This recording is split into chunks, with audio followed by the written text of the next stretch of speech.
So the new title we're presenting to you on the tourism list this year is the second edition of Inkson to Minnaert Tourism Management.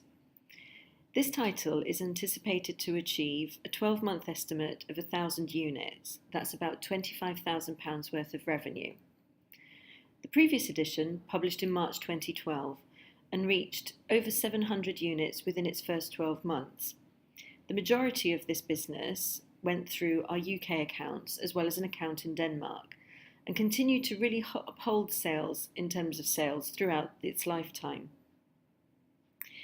We anticipate an uptake in units predominantly due to the focus of calling on tourism by all of you this semester, as well as some key development work that went into the new edition to really bring it in line with the competition, and which we'll be talking about soon. But to start off with, let's talk a little bit about the market. Introductory tourism is a busy and competitive market. The book is designed to give students with no prior knowledge of tourism management a clear, straightforward introduction to all the main areas in a concise format.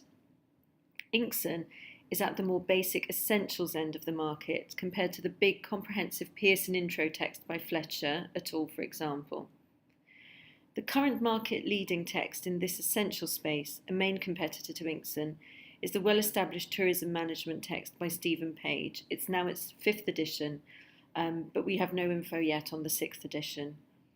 Closely followed by the newer Pearson Essentials text by Chris Cooper, who is a big name in the field, so do keep a lookout for the titles in this area. In terms of who to target, you're really looking for lecturers who are teaching at undergraduate 1, usually introductory tourism management modules. They'll tend to be on tourism or hospitality courses. Keep in mind that they might also be suitable for FE college level courses, just in case you come across these too. But we said it's in a new edition, so what's new to the new edition? And also keeping in mind what makes it more in line with the competition.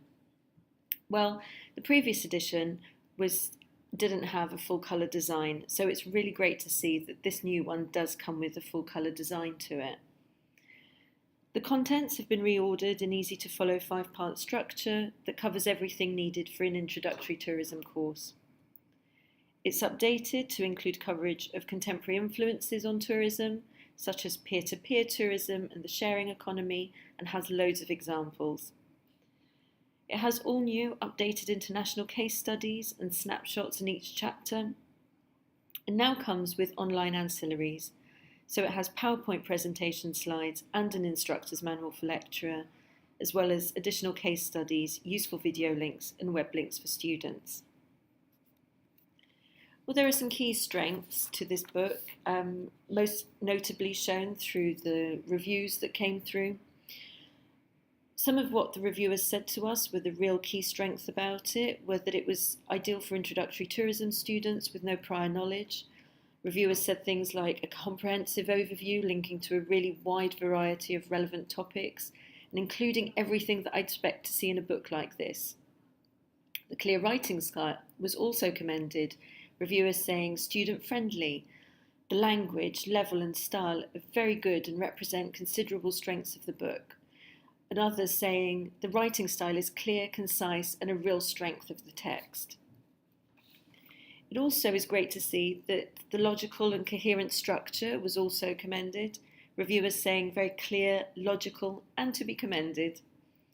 The case studies and snapshots were particularly relevant and international in scope, and those definitely came through with the reviews as well.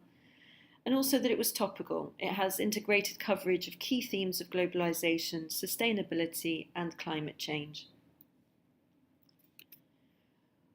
So you've been hearing over the past year that we've been really ramping up the student angle, and it has a student angle to this one too. So if you're questioning around that and what students want, real key things to highlight include it has a useful definitions of key terminology in the margins and an online flashcard glossary to really help students grasp the basics. It has engaging case studies and snapshots on interesting topical themes such as Airbnb and the sharing economy, diving tourism and coral reefs, feeding the monkeys in Gambia and Gibraltar. And this really gets to students understanding what it's like to work in 21st century tourism. It also comes with those additional case studies and snapshots online. It also has useful guided further reading in the book with additional video and web links online so that they can explore more key topics, and depending on how they want to learn or how they want to view the information, gives them other angles to look at. So we often talk about open books and what we'd like you to highlight if you manage to get to speak to a lecturer and open the book up in front of them. Well, what to show? It has a really fantastic fresh design. We've gone with the floating pineapples. Students gave us feedback themselves that they really liked it, so we really think it's going to appeal and engage students. Notice the new cover design. Those engaging studies and snapshots on those interesting and topical themes, real key highlights to show, as well as the online resources, and really make sure that lecturers know about these. So we said you're going to come up against some competition and that it is quite a dense market out there. The current market leading text in this essential space and main competitor to Inkson is the well-established tourism management text by Stephen Page. It's closely followed by the newer Pearson Essentials text by Chris Cooper, who's a really big name in the field too. But to start off with Page Tourism Management, it's an established text, a market leader.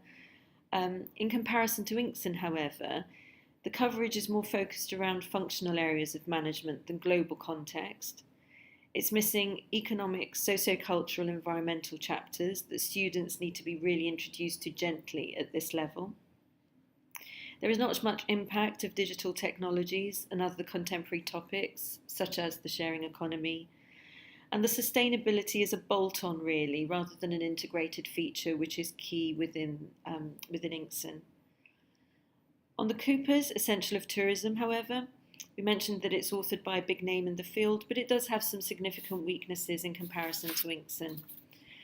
Sustainability is covered, but as a separate chapter again, rather than as an integrated recurring theme throughout. There are no online ancillaries for students, and although in full colour, the internal design is quite bland and unimaginative. There is full details and a competitor grid within your packs that you can link out to, so do have a look at these for more information.